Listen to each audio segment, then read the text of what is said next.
Chapter 27.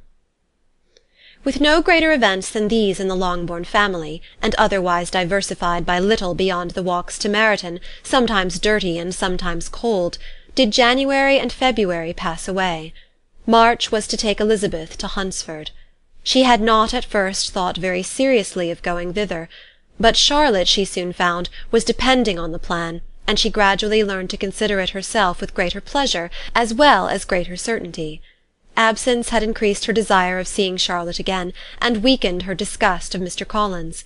There was novelty in the scheme, and as, with such a mother and such uncompanionable sisters, home could not be faultless, a little change was not unwelcome for its own sake. The journey would moreover give her a peep at Jane, and in short, as the time drew near, she would have been very sorry for any delay. Everything, however, went on smoothly, and was finally settled according to Charlotte's first sketch. She was to accompany Sir William and his second daughter. The improvement of spending a night in London was added in time, and the plan became as perfect as plan could be. The only pain was in leaving her father, who would certainly miss her, and who, when it came to the point, so little liked her going that he told her to write to him, and almost promised to answer her letter. The farewell between herself and Mr. Wickham was perfectly friendly, on his side even more. His present pursuit could not make him forget that Elizabeth had been the first to excite and to deserve his attention, the first to listen and to pity, the first to be admired, and in his manner of bidding her adieu, wishing her every enjoyment, reminding her of what she was to expect in Lady Catherine de Bourgh, and trusting their opinion of her, their opinion of everybody, would always coincide, there was a solicitude, an interest, which she felt must ever attach her to him with a most sincere regard, and she parted from him convinced that, whether married or single, he must always be her model of the amiable and pleasing. Her fellow-travellers the next day were not of a kind to make her think him less agreeable. Sir William Lucas and his daughter Maria, a good-humoured girl, but as empty-headed as himself, had nothing to say that could be worth hearing, and were listened to with about as much delight as the rattle of the chaise. Elizabeth loved absurdities, but she had known Sir William's too long. He could tell her nothing new of the wonders of his presentation and knighthood, and his civilities were worn out, like his information. It was a journey of only 24 miles, and they began it so early as to be in Gracechurch Street by noon.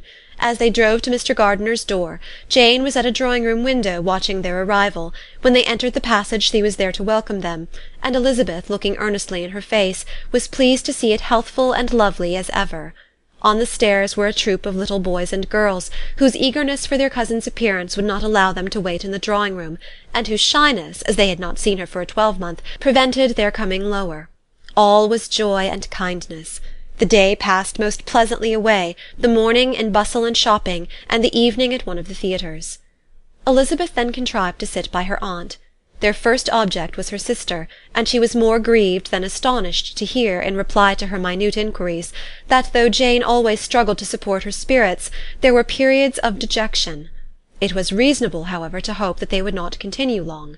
Mrs. Gardiner gave her the particulars also of Miss Bingley's visit in Gracechurch Street, and repeated conversations occurring at different times between Jane and herself, which proved that the former had, from her heart, given up the acquaintance.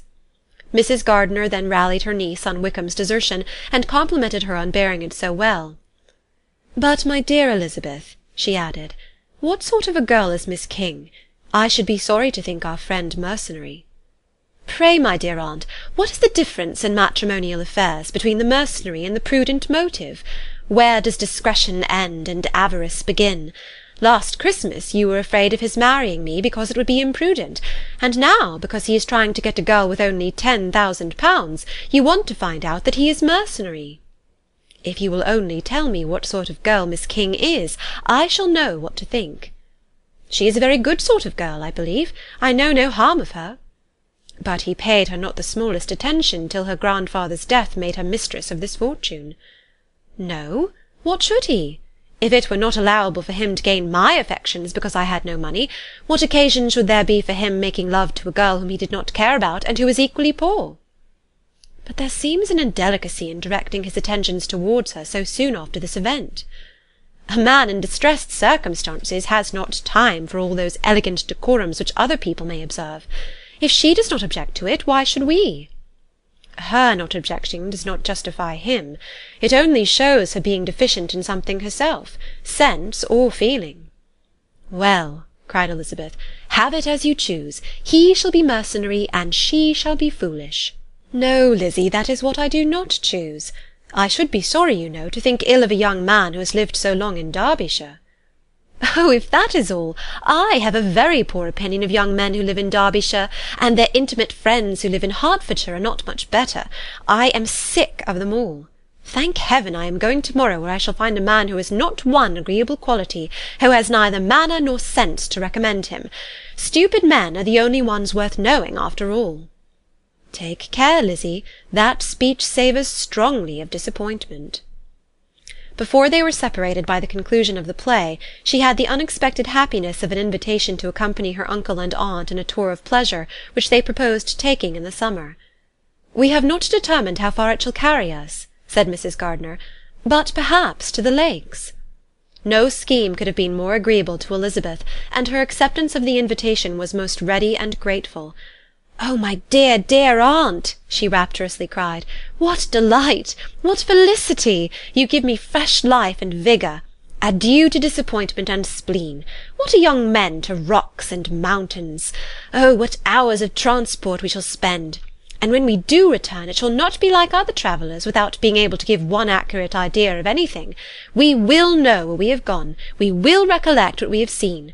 Lakes, mountains, and rivers shall not be jumbled together in our imaginations, nor, when we attempt to describe any particular scene, will we begin quarrelling about its relative situation. Let our first effusions be less insupportable than those of the generality of travellers. End of chapter 27.